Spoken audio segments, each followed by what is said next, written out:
ये बात जिसने भी कही है बहुत सही कही है। जो गड्ढा हम दूसरों के लिए खोदते हैं कई बार उसमें हम खुद गिर जाते हैं। और ऐसा ही होता रूबी के साथ में। वो विक्की को फंसाना चाह रही थी, प्रॉब्लम में डालना चाह रही थी, एक बहुत खतरनाक वैली से लेके जा रही थी। लेकिन हुआ क्या, वो दोनों ही टेंशन में फंस गए। वो बता रही थी कि विक्की को ज़्यादा फर्क पड़ नहीं रहा था। सोच रहे थे कि हाँ डेंजन में आए हैं, होगी कोई डेंजरस टेंशन, मुझे क्या पता। मेरे साथ में रूबी है, उसकी सीनियर है, उसके अंदर कोई डर नहीं था कि कुछ होगा तो ये करेगी। अब तो उसका पाँव भी ठीक हो चुका है। ये सोच के विक्की चिल थी। पर उसके मन में कुछ बातें थी, जैसे कि अगर ये नहीं कर पाई तो मैं कुछ करूँगी। ऑफ कोर्स जान देने वाली नहीं हूँ ना यहाँ पे। वेल विक्की ऐसा नहीं था कि बिल्कुल ही नहीं डर रही थी, बट ऐसा था कि संभाल लेगी, मुझे क्या करना है, संभाल लेगी। बेसिकली वो सोच रही थी कि रूबी इतने स्ट्रॉन्ग तो है ही, वो कर सकती है, या फिर कुछ ज़रूरत पड़े तो वो हेल्प कर देगी। विक्की के दिमाग में तो कुछ आ नहीं रहा था। उसे इतना पता था कि वो इतनी कमज़ोर भी नहीं है कि वो डर के मारे या फिर किसी और चीज़ के चक्कर में अपनी जान दे दे। विक्की सब कुछ सोच रही होती है। और यहाँ रूबी वो बोलती है विक्की, विक्की। विक्की बोलती है हाँ क्या हुआ। तो बोलते तुम बार बार कहाँ खो जा रही हो, हम लोग डंजन में हैं, ठीक है। विक्की बोलती है पता है मुझे, आप चलो भी आगे, मैं तो जा ही रही हूँ। तो बोलते ठीक है, और इस बार ध्यान से देख के चलो, सोना आउट मत हो। विक्की बोलती है ठीक है ठीक है। रूबी आगे आगे जा रही थी, विक्की उसके पीछे पीछे थी। विक्की बोलती है वैसे आप मेरी सीनियर हो ना। तो बोलते हैं हाँ हूँ। तो विक्की बोलते फिर तो आप मेरे से बहुत ज़्यादा स्ट्रांग होगी। तो रूबी बोलती है ऑफ कोर्स, ऐसा बोल के एक स्मग वाली स्माइल करती है, मतलब ऐसा कि हाँ वो तो मैं हूँ ही। ऐसा स्माइल करती है फुल एटीट्यूड में। विक्की बोलते हैं फिर तो आप तो डंजन आसानी से क्लियर कर लोगी। तो उस बात पर वो पीछे मुड़ती है और बोलते तुम्हें क्या लग रहा है तुम्हारे साथ में कोई दुनिया का सबसे स्ट्रॉन्ग इंसान है। मुझे तो ये भी नहीं पता हम जिस टेंशन में हैं उसके कौन से लेवल तक है। बस दुआ करो कि हम 20th लेवल तक ही हों। 18-19 कोई भी चलेगा, लास्ट 20 तक ही होना चाहिए। उससे नीचे अगर हम हैं ना तो हम लोग बहुत बड़े डेंजर में हैं, क्योंकि आज तक 20th लेवल के आगे कोई भी नहीं गया है। ये वर्ल्ड की सबसे ज़्यादा मोस्ट डेंजरस जगह है, समझ रही हो। 13th लेवल तक कोई आया ही नहीं है, और हम पता नहीं कौन से लेवल पे हैं। 20 लेवल के आगे कोई गया नहीं, सोचो तुम खुद ही। विक्की बोलती है एक मिनट, तो मतलब अगर हम 22 लेवल पे हुए तो तब भी हम बहुत बड़े खतरे में हैं, बहुत बड़े में। जैसे लड़ना शायद मेरे लिए मुश्किल हो जाएगा, उस फाइट के बाद शायद मैं इतना घायल हो जाऊँ कि चल भी ना पाऊँ।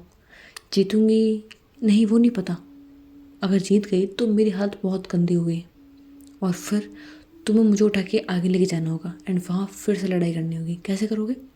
एंड भूलो मत सिर्फ हम छोटे मोटे मॉन्स्टर को नहीं, हम हर लेवल के बॉस लेवल को भी हराना है। तो क्या बोलती है शिट यार, मतलब अभी बहुत कुछ बाकी है। तो बोलते हाँ यहाँ से निकलना आसान थोड़ा ना होगा, तुम्हें क्या लग रहा है हम लोग आराम से चलेंगे फिरेंगे ऊपर घूम जाएंगे चले जाएंगे, ऐसा कुछ नहीं है विक्की, ये बहुत ज़्यादा डेंजरस जगह है। विक्की बोलती है हाँ तो फिर अब लड़ने के लिए कोई रास्ता भी तो नहीं है। रूबी बोलते हैं एग्जैक्टली, और दूसरी बात हमारे पास खाने पीने को भी कुछ नहीं है।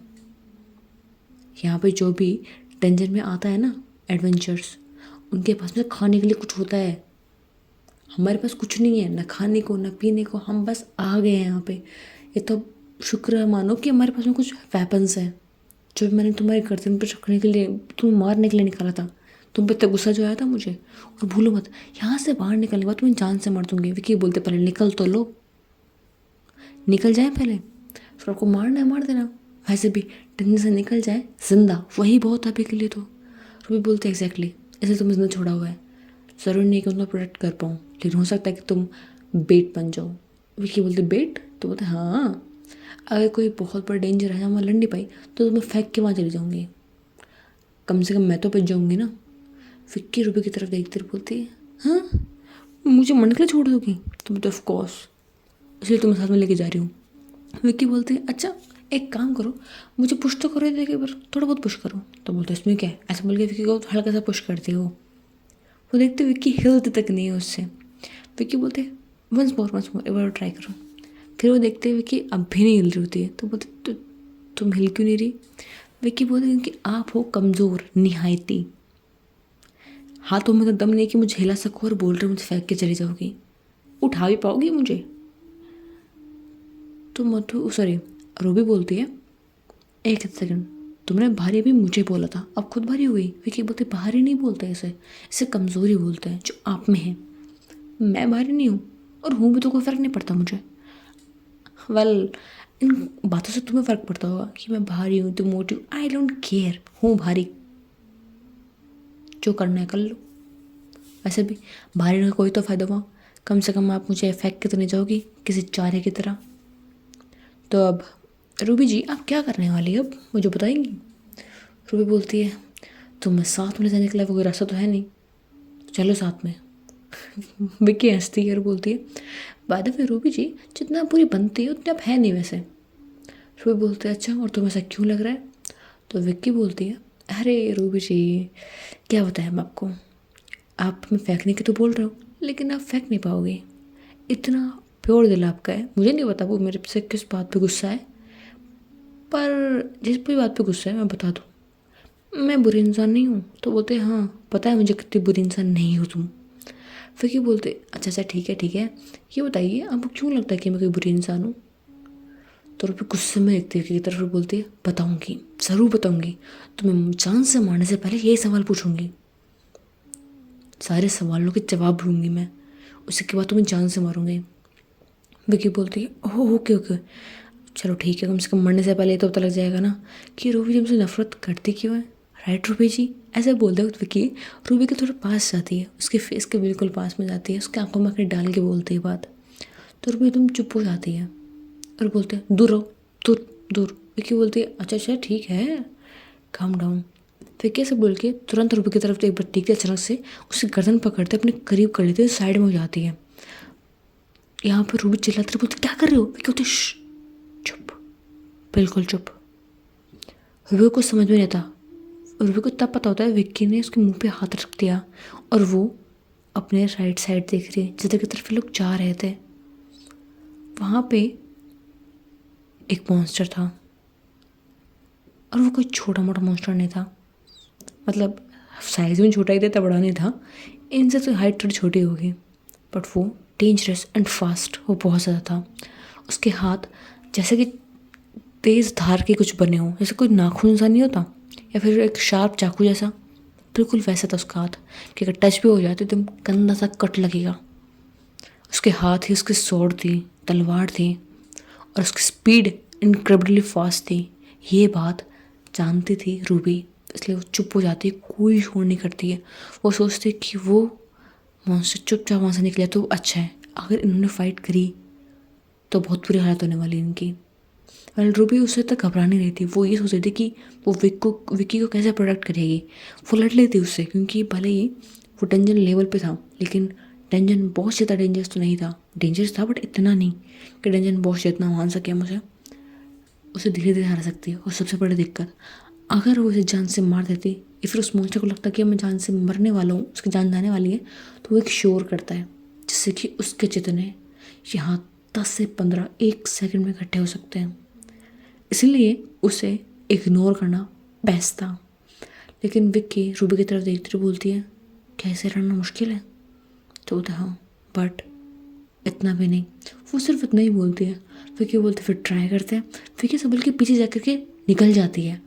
रूबी को वो पूरा बोलने देती नहीं है। विक्की बहुत ज़्यादा रेकलेस थी, एंड यही रूबी सोचती है पागल है क्या, पूरी बात भी नहीं सुनती, बोलती विक्की स्टॉप। विक्की नहीं रुकती है, वो आगे जाती है, बोलती क्या हुआ, फाइट तो कर लेंगे ना इससे, आप हो ना साथ में। वो इतना बोलती है, इतने में वो मॉन्स्टर इन दोनों को देख लेता है। वो तेज़ से भाग के आता है। जो जितने तेज़ भाग के आता है सबसे पहले विक्की आगे होती है, पीछे होती है रूबी। तो रूबी को लगता है कि विक्की को तो बचा नहीं पाएगी। वो ट्राई करती है, अपनी तलवार निकालती है फटाफट से, लेकिन उसके फास्ट इतनी ज़्यादा कि तलवार निकालते वक्त वो देखती है कि उसे एक आवाज़ आई है जैसे दो मेटल के पीस टकराए हों। वो विक्की की सॉर्ड थी। विक्की ने एक बहुत बड़ी नहीं बट हल्की और एक हाथ में तलवार पकड़ी हुई थी, जो कि विक्की ने आगे की तरफ रखी हुई थी, एंड वो उस मॉन्स्टर के सॉर्ड से टकराई थी, एंड उसी का साउंड रूबी को आया था। रूबी देखती है, विक्की के फेस के एक्सप्रेशन को देखती है, जैसे कि विक्की कुछ अलग हो चुकी थी। विक्की की आंखें हल्के हल्के कलर चेंज करते हुए दिखाई दे रही थी। विक्की, उसका फेस एक्साइटेड फील कर रहा था, जैसे कोई एक्साइटेड नहीं होता हम लोग, तो हल्की से स्माइल आती है, आंखों में अजीब सा जोश होता है, एक नर्वसनेस होती है। विक्की के चेहरे पे वो एक्सप्रेशन दिखाई दे रहे थे जैसे कि बस फाइट को लेकर के एक्साइटेड है। विक्की ऐसा दिख रही थी। विक्की उस सामने वाले मॉन्स्टर को एक पीछे पुश करती है, जिसके कारण वो मॉन्स्टर बहुत दूर जाता है। इसलिए नहीं क्योंकि विक्की ने ज़्यादा तेज़ पुश किया था, वो इसलिए क्योंकि विक्की से एक प्रेजेंस सेंस करता है डेंजरस की। वो इतनी डेंजरस प्रेजेंस सेंस करता है, उसे लगता है कि अगर मैं पास गया तो मारा जाऊंगा। हमें बता दूं, जो ये मॉन्स्टर्स होता है ये हर लेवल पे अलग होता है। जैसे कि स्टार्टिंग पे अपना माइंड यूज़ नहीं करते, वो सिर्फ अपनी फोर्स यूज़ करते हैं, मतलब मसल यूज़ करते हैं जितना भी हो सके। लेकिन धीरे धीरे जब जाते हैं तो धीरे धीरे वो माइंड यूज़ करने लगता है, और ये स्ट्रैटेजी यूज़ कर रहा था, मतलब दिमाग से खेल रहा था भाई। उसे पता था कि क्या होगा और क्या नहीं होगा, इसलिए वो ट्राई करता है कि वो श्योर करे।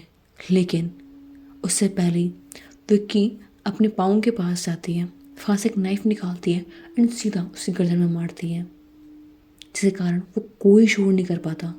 और एकदम से वो मॉन्स्टर कुछ सोच नहीं पाता, उसकी आवाज़ नहीं निकलती, एक पेन सा फील होता है, वो कुछ नहीं सोच पाता। इतने में रूबी जाती है और उसकी गर्दन काट देती है। रूबी उस टाइम पे ये नहीं देखती हुए कि कितना अच्छा लड़ रही है, क्या कर रही है, वो ये सेंस सोचती है कि फिलहाल लड़ना ज़रूरी है, और ये कि मॉन्स्टर आस पास ना आए या फिर शोर ना करे। जैसे विक्की ने गर्दन में चाकू डाला था, रूबी फटाफट जाती है, ऐसे गर्दन काट देती है और वो मॉन्स्टर वहीं मर जाता है। रूबी उसे मार तो देती है, लेकिन फिर बार वो मुड़ के विक्की की तरफ देखती है। विक्की अपने अपने फेस पे हाथ रखा हुआ था एंड विक्की स्माइल कर रही थी।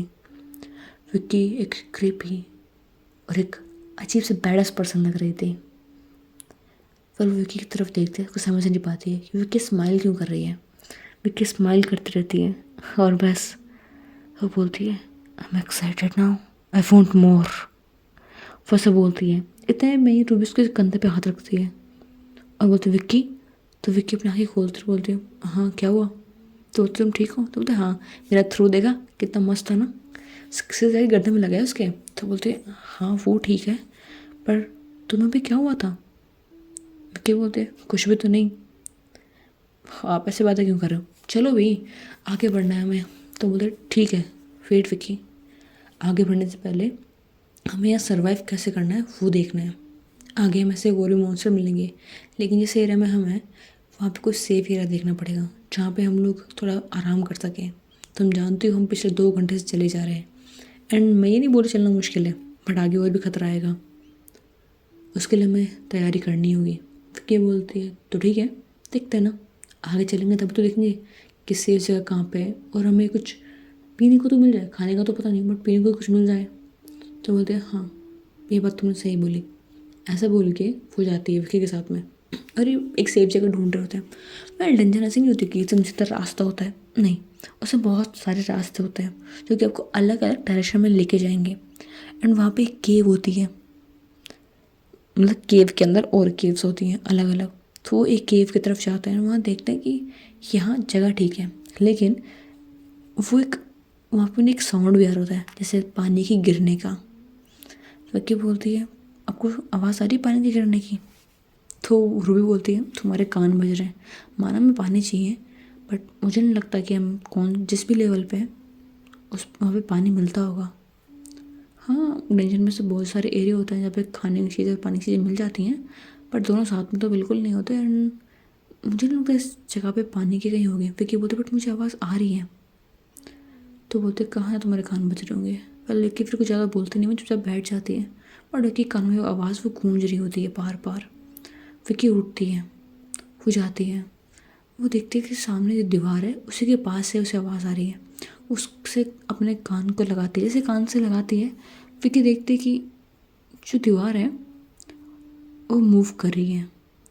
विक्की हल्का सा उसे और पुश करती है तो वो देखती है कि दीवार के पीछे जब जाता है तो वहाँ पे एक बहुत प्यारा सा नज़ारा था, मतलब एक ब्लू कलर की लाइटिंग थी पूरी केव के अंदर। वहाँ पे क्रिस्टल्स जो कि मतलब ज़मीन से जुड़े हुए थे ऑफकोर्स, ऐसे क्रिस्टल चमक रहे थे अलग अलग कलर में, ब्लू कलर के थे एंड येलो रेड ऐसे ज़मीन में धसे हुए थे। एंड एक पानी की हल्की सी नदी जा रही थी, बहुत तेज़ नहीं थी, बहुत सतन नहीं था वो, लेकिन एक हल्की सी नदी जा रही थी। विक्की रूबी की तरफ देखती है और उससे बोलती है क्या ये पानी पीने लायक है? तो बोलते 1 मिनट मैं देखती हूँ। ऐसे बोल के वो अपना मैजिक यूज़ करती है। उसे अप्रेजल बोलते हैं वैसे तो, पर आप समझ लो कि नॉर्मली उस मैजिक को बोलते हैं एनालाइज करना, किसी भी चीज़ को एनालाइज करना, जांच करना। अप्रेजल बोलते हैं, याद रखना इस मैजिक को, अप्रेजल मैजिक, जो कि हर एक चीज़ को जांच कर सकता है, भले ही वो मैजिक हो, भले ही वो वाटर हो, किसी भी चीज़ को अप्रेजल करना। ठीक है, I hope you get it. फिर उसे अप्रेजल करते हुए बोलते हैं हाँ ये पीने के लिए ठीक है। तो विक्की बोलते हैं तो फिर पीते हैं ना।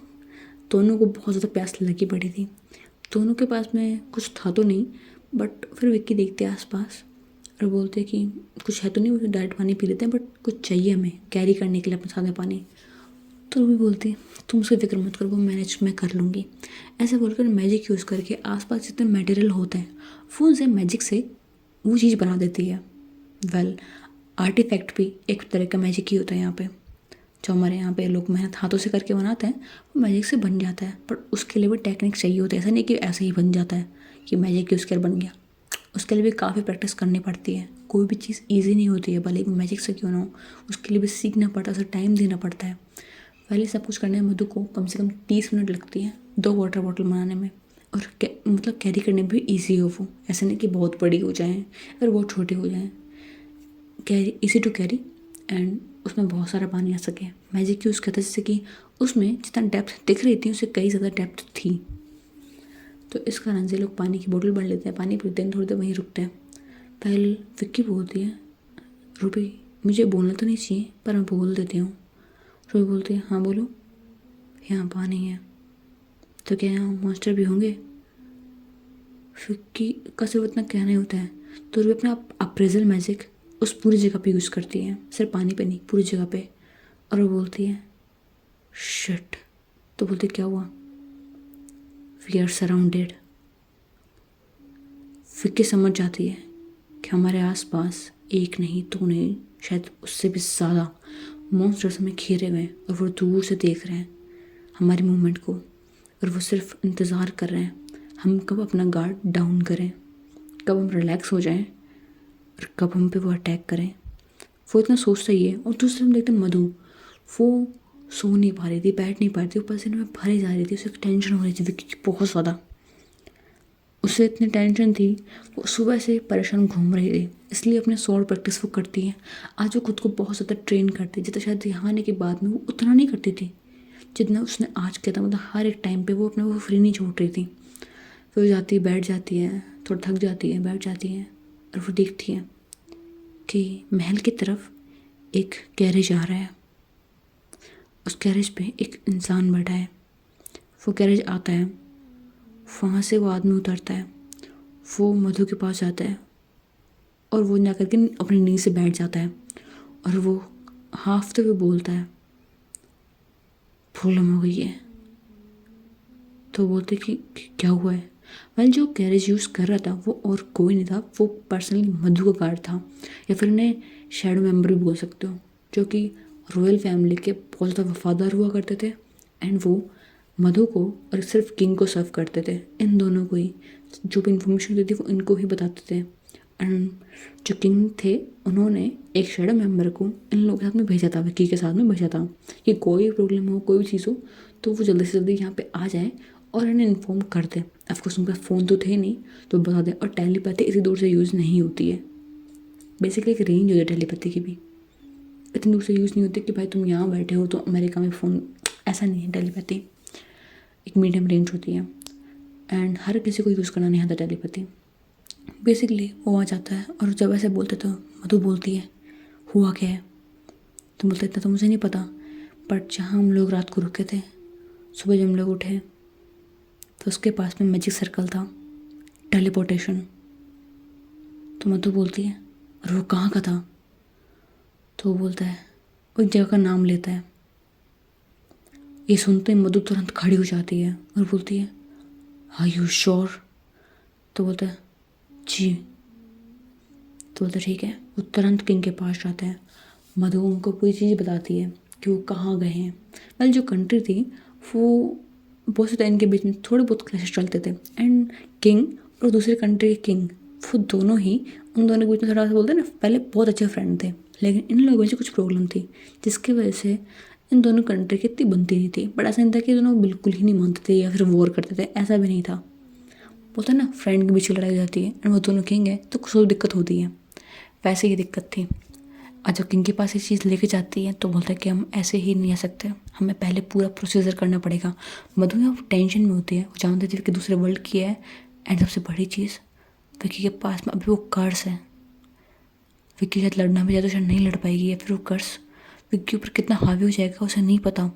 विक्की ऐसे हालातों में फंस चुकी थी ऐसे उसमें फंसना नहीं चाहिए था, एटलीस्ट इन कंडीशन में। तो मधु सोच के परेशान होती है, अपना सर पकड़ के बैठी होती है और उसके दिमाग में वो हर एक पल आ रहा होता है जब विक्की उसके साथ में थी, उससे बातें करती थी। एंड उसे एक दिन पहले की बातें भी याद आती हैं जब विक्की ने उसके दोनों फेस को होल्ड किया था, उसकी फोrehead पे किस क्या तरह बोला था, मेरे इतनी फिक्र करने की ज़रूरत नहीं है आपको, मैं आपको छोड़े कभी नहीं जाऊँगी। और मधु अपनी प्यारी सी आंखों से उसे देख के बोलती है, उसकी आंखों में आकर डाल के बोलती है, पक्का ना, कभी नहीं छोड़ोगी और अपना ध्यान में रखोगी। विक्की बोलते ऑफ कोर्स अपना ध्यान रखूँगी, और वैसे भी जब तक मेरे पास में इतनी ज़्यादा स्ट्रॉन्ग वॉरियर है मुझे क्या होना है।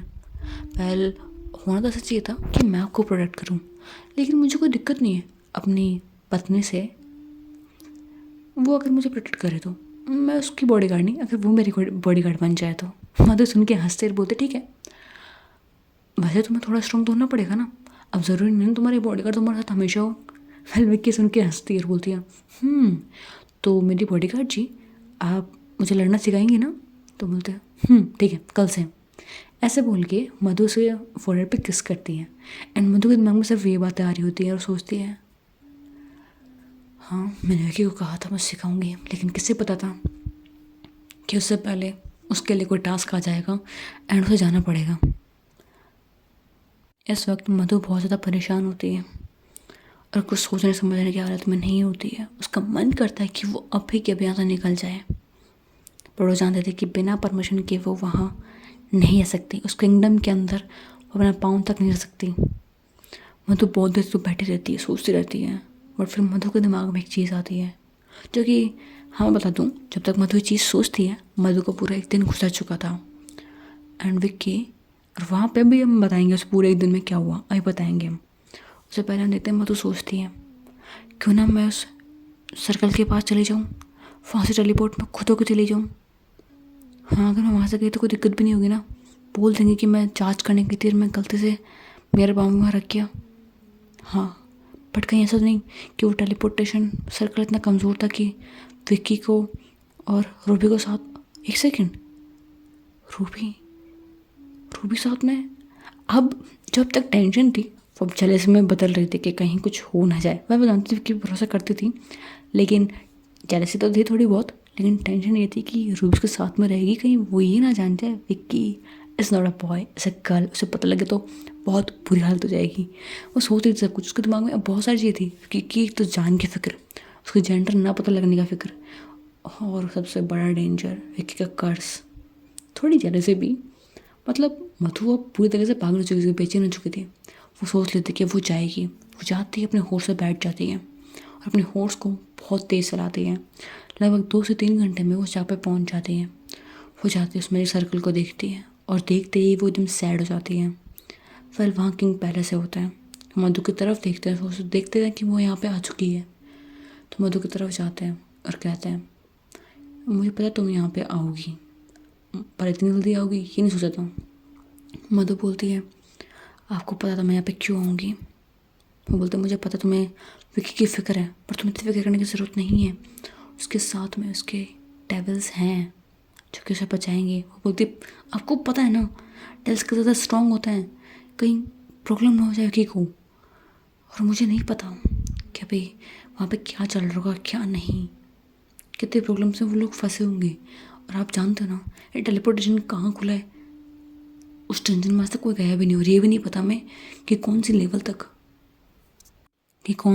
तक वो पहुँचे हैं। अगर टेंशन के डीप लेवल में वो गए, अगर टेंशन को डीप लेवल में उन्होंने चले गए बाय चांस भी, तो कितनी ज़्यादा प्रॉब्लम होगी इन दोनों के लिए। तो बोलते मैं जानता हूँ और हाँ, देखने से पता नहीं लगता, लेकिन हम लोग पिछले 3 घंटे से यही पता कर रहे हैं कि आखिर में वो कौन से लेवल तक पहुँचाऊँगे। तो मथुन की तरफ देखती है और बोलती है, सेफ जोन तक तो है ना? तो अपना सर नाम हिला देते हैं और बोलते नहीं, 20th लेवल पे है सेफ जोन। मतलब एक ऐसा रूम है जहाँ पे कोई मॉन्स्टर डंजन नहीं आता, मतलब कोई भी डेंजर नहीं है। बेसिकली बोल सकते हैं वहाँ पे जो भी डंजन एक्सप्लोर करने जाता था वहाँ पे रेस्ट कर सकता था। वहाँ पे पेड़ थे, जो फ्रूट्स वहाँ पे मिल जाते हैं, एंड जो भी कुछ कुछ खाने को, नॉन वेज ऑफ कोर्स छोटे मोटे जानवर होते थे वहाँ से मिल जाया करता था, नॉन वेज जो खाते थे। लेकिन प्रॉब्लम तो यही थी कि वो सेफ लेवल तक नहीं है। तो मधु बोलती है, तो वो कौन से लेवल तक है? तो बोलते 26। मतलब 20 से तो नीचे ही थे, सेफ लेवल 20 तक ही था जहाँ तक आज तक एक्सप्लोर हुआ है, बट उससे नीचे एक्सप्लोर कभी हुआ ही नहीं है। और वो मोस्ट डेंजरस प्लेस में था इस वक्त, 26 लेवल। वो सुन के मधु डर जाती है क्योंकि आज तक वहाँ कोई गया ही नहीं है। मधु बोलती है, मुझे वहाँ जाना होगा, कुछ भी करके जाना होगा। तो बोलता है कि तुम्हें भेजने का कोई रास्ता ही नहीं है, हमें पहले दूसरे किंगडम तक वो बात पहुँचानी होगी, उनसे बात करनी होगी, फिर हमें वहाँ जाने की परमिशन मिलेगी, फिर हम वहाँ पूरी तैयारी के साथ जाएंगे। अगर हम ऐसे ही गए तो हम खुद की जान भी गवा देंगे, और दूसरे देश में हम ऐसे नहीं आ सकते। तुम जानती हो उस बारे में मधु, तुम प्रिंसेस हो, तुम राजकुमारी हो यहाँ की, इसकी समझ तुम्हें होनी चाहिए, और तुम जानती भी हो। मैं जानता हूँ तुम कितनी फिक्र कर रही हो, आखिर में तुम्हारा पार्टनर वहाँ है, तुम्हारी फिक्र में समझ में आ रही है, बट ये भी समझो कि तुम्हारी जिम्मेदारी क्या है, जिम्मेदारी से पीछे मत हटो। मैं तो जानती थी उसे बचपन से इसी चीज़ के लिए ट्रेन किया गया था, भले इसके डैड कितने भी खतरे में हो, वो वहाँ नहीं आ सकती जहाँ जाने की उसे परमिशन नहीं है। भले ही मधु कितनी ज़्यादा स्ट्रॉन्ग हो, कितनी ज़्यादा चाहती हो वहाँ जाना, बट वो नहीं आ सकती थी, क्योंकि अगर उसके डैड को कुछ हुआ तो सिर्फ वही बचेगी जो कि इस कंट्री को संभालेगी। अगर कोई नहीं हुआ तो ये पूरी कंट्री तबाह हो जाएगी, या तो उस पर अटैक हो जाएगा, या फिर मॉन्स्टर डेंजर, और कंट्री को संभालने वाला कोई नहीं होगा, कोई गलत इंसान संभालेगा, तो ऑफ कोर्स बर्बाद तो होना ही है ना। पहले मधु ये सब कुछ सुन के थोड़ा रुक जाती है, अपने आप को काबू करती है। मधु अपने कमरे में बैठी होती है और किंग वो संदेशा पहुंचा चुके होता है, मतलब भेज चुके होता है अपने शेडो मेंबर को कि जाओ उस किंगडम में जाकर किंग को ये दो, एंड उन्हें बताओ क्या हुआ है, पूरी बातें बताओ। तो कहता है ठीक है, वो वहाँ से निकलते हैं। अब देखो ट्रैवलिंग करने में टाइम तो लगता है, ऐसे कार वार तो है नहीं, ये लोग ऑफकोर्स घोड़े से ट्रैवल करते, टाइम तो लगेगा, पर इन सब में टाइम लगता है। लेकिन हम दूसरी तरफ देखते हैं कि जो कि अभी रूबी की तरफ देख रही थी, रूबी उसकी तरफ देख रही थी, ऐसे दोनों खतरे में पड़े हुए थे, गंदे वाले खतरे में। विक्की अपनी आंखें बंद करती है और वो बोलती है कि करना क्या है रूबी? रूबी बोलती है, फाइट करने के अलावा कोई रास्ता भी नहीं है। अब मुझे समझ में आया, पानी तो मिल जाएगा सिर्फ एक दीवार के पीछे, लेकिन उस दीवार के अंदर हम सेफ थे। विक्की बोलती है, but we don't have any other option right? तो कहते हैं हाँ, हम सर्वाइव भी नहीं कर पाएंगे उस पानी के बिना। ऐसा बोल के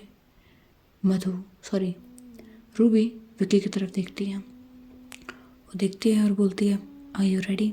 हम दोनों को फाइट करनी होगी, और इतना मैं जान चुकी हूँ कि तुम फाइट करने को तैयार तो हो। विक्की बोलती है, या पर जानती हूँ मॉन्स्टर कौन से हैं? मधु बोलती है, जिससे हम पहले लड़ते, कुछ वो हैं लगभग 6, और कुछ दूसरे मॉन्स्टर्स हैं जो कि कंपेटिवली सेम ही है, मतलब वैरायटी अलग है बट स्ट्रॉन्ग में ऑलमोस्ट सेम ही है, बट लड़ने का तरीका अलग होगा। वो अपने पंचेस उनके बहुत ज़्यादा स्ट्रॉन्ग होते हैं, उनका हेड पे मारोगे कुछ फ़र्क नहीं पड़ेगा, तुम्हें उनके गट पे मारना है। तो यू गेट दैट? तो बोलते हैं ठीक है, समझ आती है कि उनका वीक पॉइंट कौन सा है, वो बता देती है। अप्रेजल से उतना पता लग गया था कि कौन से मॉन्स्टर्स हैं, एंड जो रूबी थी ऑफकोर्स को छोटी मोटी तो थी, उसे सबसे बड़ा इंसान बनना था, मतलब हो कुछ इनके बीच में होता है कॉम्पिटेटिव, कुछ बनना होता है, तो उसके बारे में रिसर्च तो पूरी होती है इनकी कि कौन सा मॉन्स्टर कैसा है, अप्रेजल मैजिक यूज़ क्या होता है, समझ में आ जाता है इन्हें। बचपन से लेकर के अब तक इन्होंने सिर्फ मॉन्स्टर के बारे में पढ़ा होता है, बुक्स पढ़ी होती है। विक्की ने नहीं पढ़ा होता, विक्की को नहीं पता होता है। पहले दोनों खड़े होते हैं, दोनों ने अपने वेपन्स बाहर निकाल लिए होते हैं और उन्हें लेकर के खड़े होता है फाइट करने को। सो ये बड़ी सा होप सो की वीडियो पसंद आ रही हो। अगर आ रही है फ्रेंड्स वीडियो को लाइक चैनल सब्सक्राइब जरूर कर देना है। एंड आई नो सबके टाइप की स्टोरी नहीं है, तो कुछ लोगों को पसंद आएगी, कुछ लोगों को नहीं आएगी। जिनको आ रही है थैंक यू सो मच, जिनको नहीं आ रही है thank you so much to you. मतलब सबका अपना अलग अलग टेस्ट होता है। बेसिकली मुझे तो ऐसी पसंद है, तो ऐसी बनाई है मैंने। Hope so बड़ीज you love the story. अगर आई है तो कर दो यार, मैंने जो बोल दिया। Bye buddies, bye, see you next part.